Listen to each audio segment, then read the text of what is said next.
check it.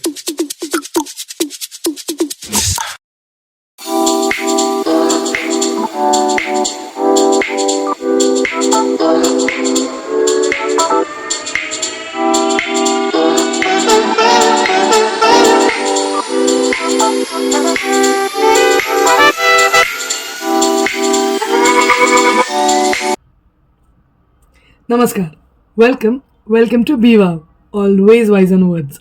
और हाँ, हम फिर आ गए हैं एक नए सैटरडे की तरफ। Saturday Prakash the Saturday story sessions. But yes, before मैं आज की स्टोरी आपके सामने रखूं, उसके पहले मैं आज आप सभी को हैप्पी फेस्टिविटीज़ ज़रूर देना चाहूँगी। यस, इस साल का सबसे पहला festival just round the corner है। हम लोहरी मना रहे हैं, हम उत्तरायण मना रहे हैं, हम संक्रांत मना रहे हैं, हम सारी फेस्टिवल्स। ऑफ कोर्स मैं हमेशा ये कहती हूँ और ये मानती ज़रूर हूँ, इंडिया सिर्फ एक लैंड ऑफ कल्चर्स नहीं है। Of course India has a lot of cultures, एक साथ सारे कल्चर्स यहाँ पे रहते हैं, खुशहाल रहते हैं। बट इसके साथ साथ इंडिया एक लैंड ऑफ फेस्टिवल्स भी है। जितने फेस्टिवल्स हम इंडिया में सेलिब्रेट करते हैं, शायद ही किसी कंट्री में करते होंगे। तो yes, a very happy festivities to all of you. Happy Makar Sankranti, happy Lohri. मुझे लगता है मैं कोई फेस्टिवल शायद भूल रही हूँ, तो उसके लिए माफ़ी चाहूँगी। पर मैं जानती हूँ ये जो 1, 2, 3 दिन का समय आता है, जो 13 जनवरी, 14 जनवरी और 15 जनवरी, हम सब बहुत ज़्यादा सेलिब्रेशंस कर रहे होते हैं। तो आप सभी को उन सभी सेलिब्रेशंस की बहुत बहुत बहुत शुभकामनाएं। तो चलिए आगे बढ़ते हैं आज के स्टोरी की तरफ। प्रकाश द सैटरडे स्टोरी सेशंस में आज मैं आपके लिए लाई हूँ एक बहुत ही बेहतरीन स्टोरी कुछ इस कदर है। स्टोरी है एक राजा के बारे में। स्टोरी का टाइटल है द मिडास टच। यस, मैंने जैसे ये टाइटल्स पढ़ा है, मुझे पता है, मैंने बताया है आपको, तो आपको ज़रूर ये स्टोरी याद आ गई है। बिकॉज ये मेरे बचपन की सबसे फेवरेट स्टोरी थी। उसके रीजंस कुछ हैं जो आपको इस स्टोरी में समझ आ जाएंगे जब मैं ये स्टोरी कहूँगी। तो चलिए स्टोरी की शुरुआत करते हैं। तो स्टोरी कुछ इस तरह है कि ग्रीक में एक राजा हुआ करता था जिसका नाम था Midas. The name of the king was Midas, the king Midas. अब ये जो राजा मिडास थे वो ऑफकोर्स राजा थे, तो बहुत ही ज़्यादा अमीर थे। अपने राज घर में रहते थे, अपने बंगले में रहते थे, या हम जिसे कहें अपने महल में रहते थे, राजमहल में रहते थे। और ये बहुत ही खुश थे, बहुत ही मैं कहूँ एक बहुत ही अच्छी ज़िंदगी गुजार रहे थे, अपनी प्रजा को भी खुश रख रहे थे, सब कुछ बहुत ही बढ़िया जा रहा था। एक दिन राजा मिडास कहीं सैर करने निकले और तब उन्हें एक एंजल दिखाई दी, जो भगवान के दूत होते हैं वो दिखाई दिए, और वो कुछ मुश्किल में थी। उस एंजल की इस राजा ने मदद की। राजा मिडास हेल्प द एंजल। क्योंकि एंजल की मदद हुई थी, तो जैसे ही एंजल उस तकलीफ से बाहर निकली, उस एंजल ने इस राजा को एक वरदान दिया। वो वरदान कुछ इस तरह था कि राजा मिडास जो चीज़ या जिस चीज़ को छुएंगे वो सोने की बन जाएगी। राजा सुनते ही बहुत खुश हुआ। अब सुनिए दोस्तों, मैंने कहा था कि राजा बहुत ही खुश ज़िंदगी जी रहा था, खुशहाल ज़िंदगी जी रहा था, अपनी प्रजा को भी खुश रख रहा था। फिर जैसे ही राजा को ये वरदान मिला, राजा ने सोचा कि कितना अच्छा होगा जब मेरे पास बहुत सोना हो जाएगा, कितना अच्छा होगा अगर मेरे पास मैं जो चीज़ छू जाऊँ वो सोने की बन जाए। तो चलिए इस वरदान का उपभोग लेता हूँ। और राजा जैसे ही अपने महल की तरफ बढ़ा, उसने फूलों को, पत्तों को, झाड़ को, सब चीज़ें छुई, और जैसे वरदान में था सब चीज़ें गोल्डन बन गई, सोने की बन गई। राजा बेहद खुश हुआ।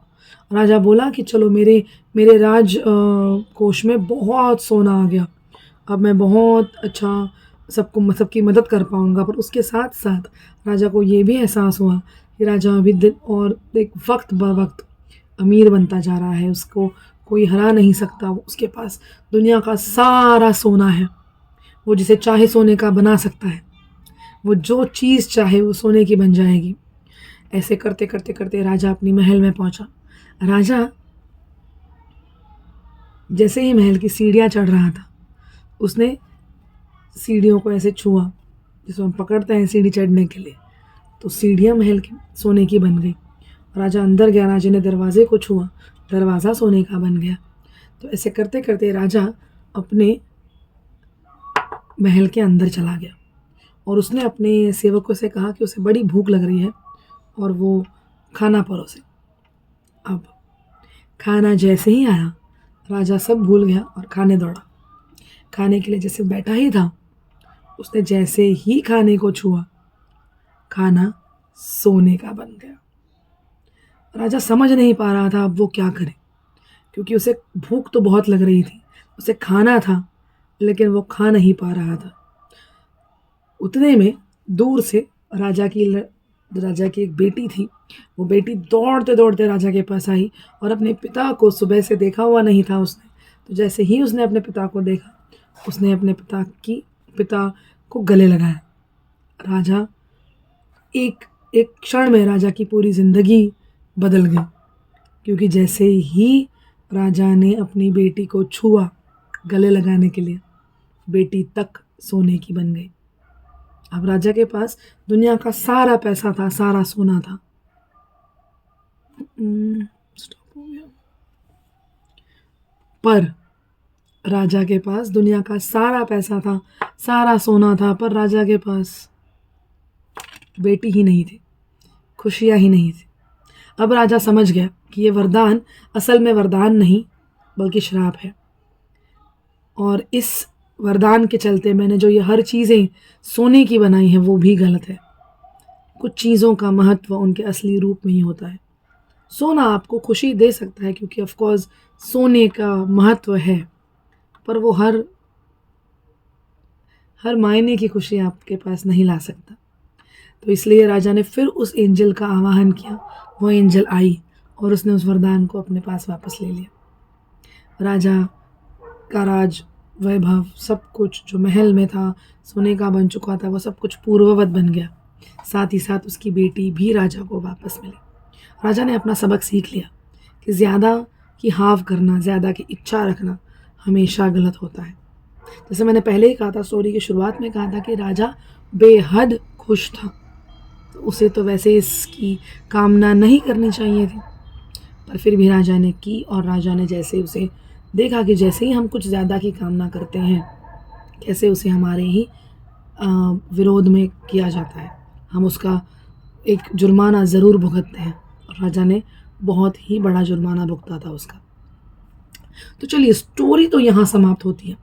और ऑफ कोर्स स्टोरी का जो सुपरफिशियल मोटिव है या फिर सुपरफिशियल मोरल है, जो हम ऐसे ऊपरी देखते हैं और हम नज़र में आता है, तो यह है कि ऑफ कोर्स हाव नहीं करनी चाहिए। Greed is not good.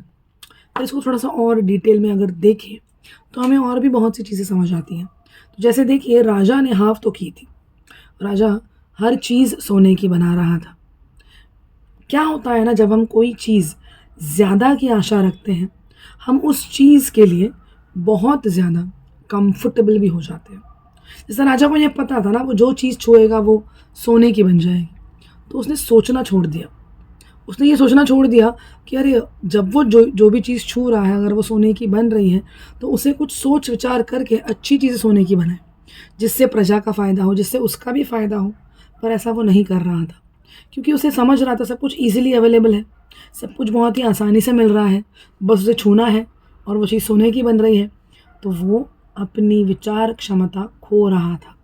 यही होता है जब हमें कोई भी चीज़ बहुत आसानी से मिल जाती है, हम उस पर सोचना, विचार करना, उसके बारे में सोचना, उसके लिए विचार करना छोड़ देते हैं, क्योंकि बहुत आसानी से मिल गई है। तो दोस्तों, इस स्टोरी में एक हिडन मॉरल या फिर एक हिडन मोटिव ये भी छुपा है कि आपके पास, आपको हर चीज़ के लिए, आपको हर चीज़ पाने के लिए, आपको हर चीज़ अपनी कहने के लिए, उसे उतने उस चीज़ को पाने के लिए आपको उतनी मेहनत करनी चाहिए। आसानी से मिली कोई भी चीज़ आपके साथ या आपके पास टिकती नहीं है।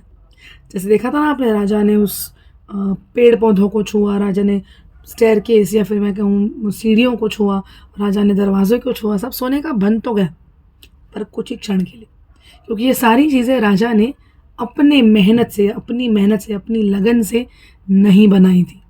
ये चीज़ें राजा ने आसानी से हासिल की थी, और उसी आसानी से वो उससे दूर भी हो गई। तो दोस्तों, याद रखिए, ये है इस स्टोरी का हिडन मॉरल। ऑफ कोर्स इस स्टोरी का मेन मॉरल अभी भी सही है कि yes, do not have a lot of greed. Greed lot क्या, ग्रीड बिल्कुल भी नहीं होनी चाहिए। सो वो तो है ही, साथ ही साथ याद रखिए अपने बलबूते पर अपनी अपनी मेहनत से जो चीज़ हासिल कीजिएगा वो चीज़ आपके पास ताउम्र रहेगी, वो चीज़ आपसे कोई नहीं छीन सकता। तो अपनी मेहनत से, अपनी लगन से, अपनी निष्ठा से चीज़ों को अपने पास रखिए। और हाँ, इस स्टोरी में और एक छोटा सा हिडन मॉरल है।